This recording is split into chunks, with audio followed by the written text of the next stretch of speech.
তেসরা বিশ্বমুক্ত গণমাধ্যম দিবস সরকারিভাবে পালনের দাবিতে জাতীয় প্রেস ক্লাবের সামনে সকাল 10 ঘটিকায় বিক্ষোভ সমাবেশ ও মানববন্ধন করেন ফেডারেশন অফ জার্নালিস্ট অর্গানাইজেশন, জাতীয় ভেজাল প্রতিরোধ ফাউন্ডেশন ও সাপ্তাহিক অপরাধ বিচিত্রা। আমরা কাজ করতে চেয়ে মামলা হামলার শিকার হই, আমিও তার ব্যতিক্রম না। কিন্তু দেখেছি যে ফ্যাসিস্ট কিছু দুষ্কৃতী পুলিশ কর্মকর্তার জন্য দেশে এক নরকের পরিস্থিতিও তৈরি হয়েছিল। তাদের যারা আমরা সাংবাদিক মামলার শিকার হয়েছি, শতবার চেষ্টা করেও সেটা থেকে অব্যাহতি পাচ্ছি না। আপনাদের কাছে আমাদের আহ্বান থাকবে, গণমাধ্যম কর্মীদের স্বাধীন ও বহুমাত্রিক মত প্রকাশের স্বাধীনতায় গণতন্ত্র এই স্লোগান নিয়ে ৩রা মে বিশ্ব মুক্ত গণমাধ্যম দিবস সরকারিভাবে পালনের দাবিতে রাজধানী ঢাকার জাতীয় প্রেস ক্লাবের সামনে সকাল 10 ঘটিকায় বিক্ষোভ সমাবেশ ও মানববন্ধন আয়োজন করেন federation of journalist organization FBJO। প্রধান অতিথি হিসেবে উপস্থিত ছিলেন SM Morshed, chairman federation of journalist organization FBJO।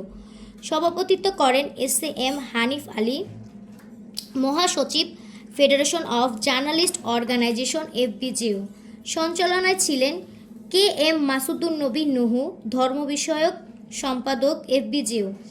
উক্ত মানববন্ধনে বক্তব্য রাখেন মোহাম্মদ দেলোয়ার হোসেন, সহসভাপতি FBJO, স্বদেশ বিচিত্রা সম্পাদক আশোক ধর, বিশিষ্ট সাংবাদিক নেতা লায়ন ইব্রাহিম ভূঁইয়া, আলতাফ হোসেন মোল্লা, মোহাম্মদ শাহিন আলম, মোহাম্মদ ইদি আমিন অ্যাপোলো, মোহাম্মদ ফারুক হোসেন, মোহাম্মদ কামরুজ্জামান, মোহাম্মদ আবুল কালাম, মোহাম্মদ ফজলুর রহমান, মোসাম্মদ মাহফুজা আক্তার মলি, মোহাম্মদ সানজিদ সহ প্রিন্ট ও গণমাধ্যম সাংবাদিক কর্মীবৃন্দ।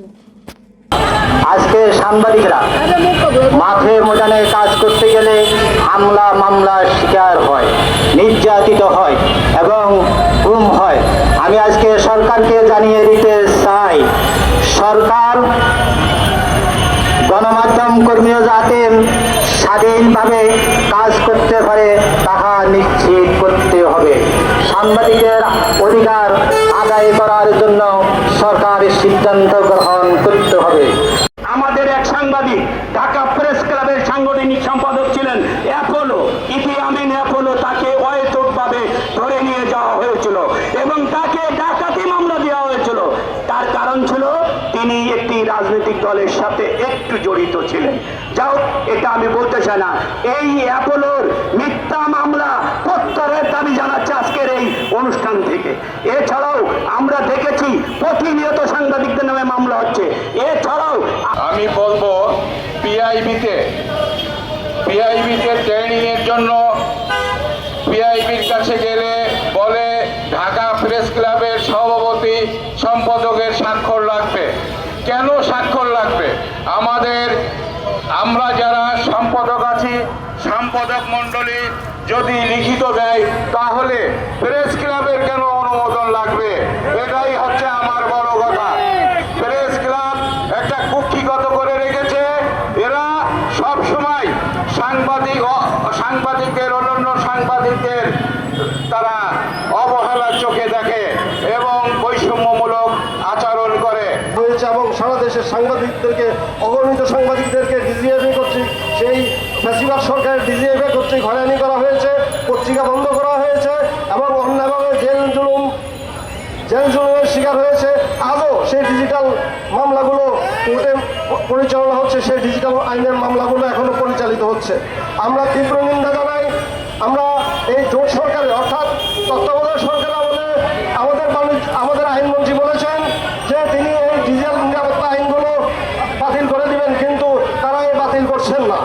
আমরা বর্তমান সরকারের কাছে আশা করি তারা এই ডিজিটাল নিরাপত্তা আইনের যে মামলাগুলো হয়েছেন তারা অনতিবিলম্বে 1 সপ্তাহের ভিতরে সেই মামলাগুলো প্রতিহত করবেন এবং সেগুলো বাতিল করে দিবেন।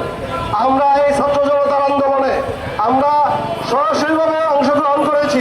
আমরা জাতীয় প্রেস ক্লাবের সামনে এই ছাত্র জনতার আন্দোলনের সংহতি প্রকাশ করেছি, লাগাতার অবস্থান কর্মসূচি গ্রহণ করেছি। সেদিন মৃত্যুর মুখে আমরা এই আন্দোলন করেছি এবং আমাদের অনেক সাংবাদিক নিহত হয়েছেন, আহত হয়েছেন। এবং পঙ্গু হয়েছেন।